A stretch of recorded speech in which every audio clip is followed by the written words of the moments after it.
Huh? All right. Is Jesus saying, keep watch because you will not declare when the Lord is coming, or did they not know when the Lord is coming? The people of Noah have knowledge of when the flood was going to come. They're not the same equivalent to the sun. Nope. Sorry. You need to answer. Did they have knowledge? You can't put somebody sorry, else. bro. Sorry, bro. You're playing around too much. You're Did they putting the have sun knowledge? in the same spot as the Did they, people. brother? Just answer the question. Did the people of Noah have knowledge of when the flood was gonna hit them?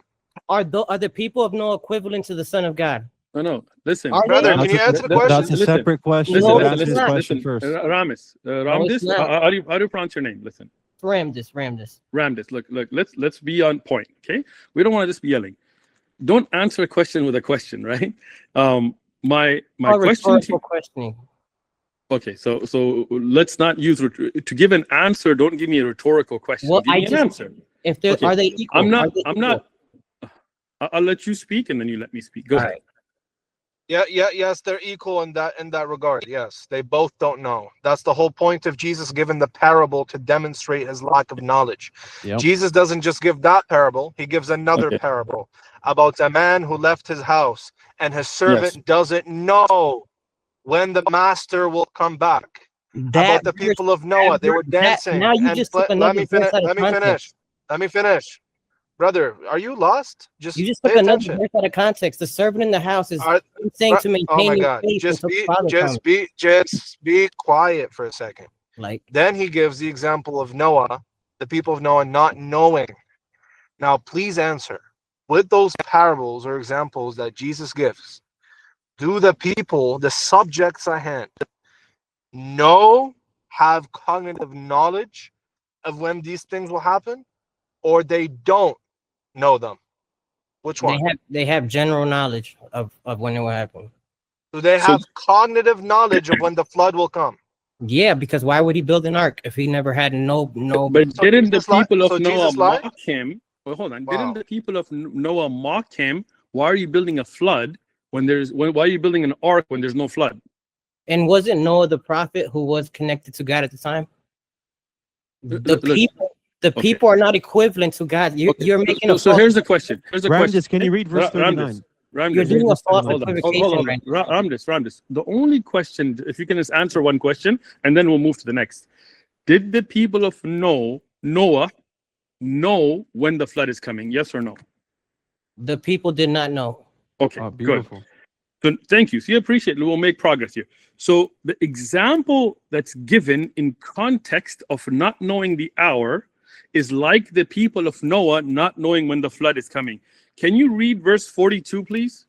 Can you highlight 42 on the screen, please? Okay, therefore, keep watch, because you do not know on what day your Lord will come. Like, so is Jesus saying keep watch because hold on, let me ask my question. All right. Is Jesus saying keep watch because you will not declare when the Lord is coming, or did they not know when the Lord is coming? The people, but who is the Lord? Is Jesus not Lord? I know. Right. But Jesus. Well, hold on. Listen, we're not going over my belief. We're going over your Bible and your beliefs. Relax.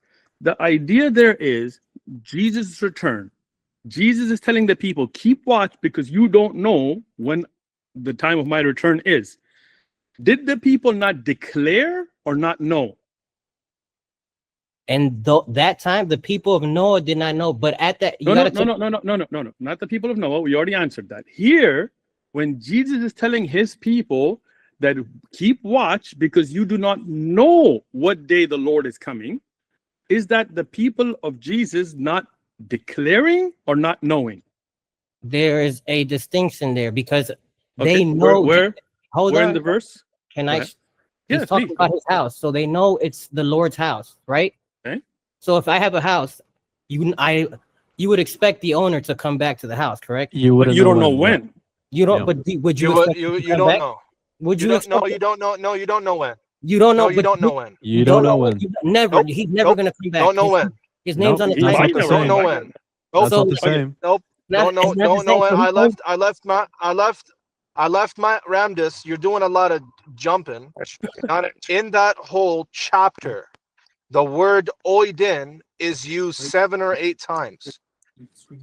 Okay. When it's used there, is it talking about cognitive knowledge or not? Not in every instance. All right. Show us one. So how do you determine where it's used for cognitive knowledge or where it's not used for cognitive knowledge? I just literally right there. They said they don't know when he's coming. If you own something. All right, and Jesus says, "I don't know when I'm coming." So Ramesh, they could suspect know. that the owner is going to hold on. Show me where it says Jesus knows.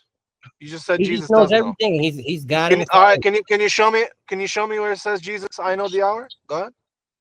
Jesus is one with the Father. So if the Father knows the hour, he knows. No. I want to see where Jesus says, "I know the hour." Did he not say, "If you see me, you see the Father"? That's not the same as saying, "I know the hour." Did he not say that? That's not the same as saying, "I know the hour." Okay, Ramesh. You see how you're running? Let me ask you, Ramesh. Okay, you're saying Jesus saying, "I and the Father are one" means that he's God, right? That he's in the logos, yes, in the incarnation of the full incarnation of canonical.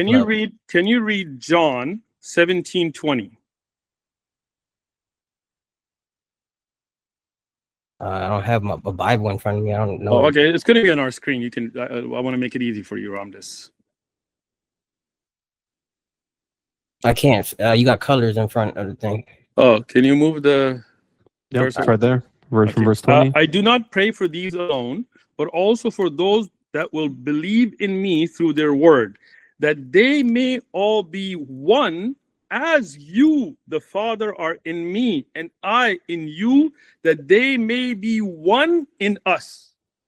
So if you're saying Jesus saying I and the Father are one means that he's God, then that would mean everybody who believes in Jesus through their words will be one, meaning they will be God in the same way that Jesus is one with the Father and the Father with Jesus. It's a verse right there.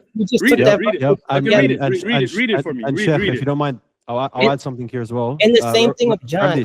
I apologize. Finish. Yeah, I just want to finish that up because what Sheikh Uthman is saying links back because we're addressing both verses here. John's the verse where it says, "I and my Father are one," John 10:30. That's being addressed by what Sheikh Uthman just said, and it also indirectly addresses what you said about anyone who has seen me has seen the Father. You got to read the context. So what it says after. I'm explaining. How can you say? Let me finish, and you can reply. How can you say, "Show us the Father"? Don't you believe that I am in the Father and the Father's in me? So the context of what it means by "if you've seen me, you've seen the Father" is literally I and my Father are one. Literally, John 17:20. You can be one the same way I am one. This is all the same. Nothing here indicates something that's exclusive to Jesus, as in him being God. Nothing at all. Oh, so you're saying Jesus isn't God? You're saying he Jesus is not God for sure. That's what you're claiming. Okay, so back to the other thing. First of all, like I said, if you have a car, you have a house. Back to that because y'all ran from that. You said no, no one knows when they're gonna come back. No, you don't know. This is the Lord's house. Obviously, he's gonna come back. Obviously. So when prove that he knows. Prove that he knows when he's gonna come back. When did Jesus show that his knowledge was separate? Prove that he knows when he's gonna come back. You've been dodging every question, ignoring the context. That's not one question. I literally, it's very Ramdas. It's very simple, dude. All right. First of all, the word "no" can't mean declare, but we'll grant it for you, no problem, that it can mean declare. Right? You determine the usage of a word. If a word has a semantic range, you determine the usage of a word based on the context of its usage. The context there is cognitive knowledge. The examples he gives are related to cognitive knowledge. Therefore, there's no reason for us to assume from the context that Jesus somehow knows, but he doesn't declare. That's a theologically motivated eisegesis of the text. Yeah, 100%.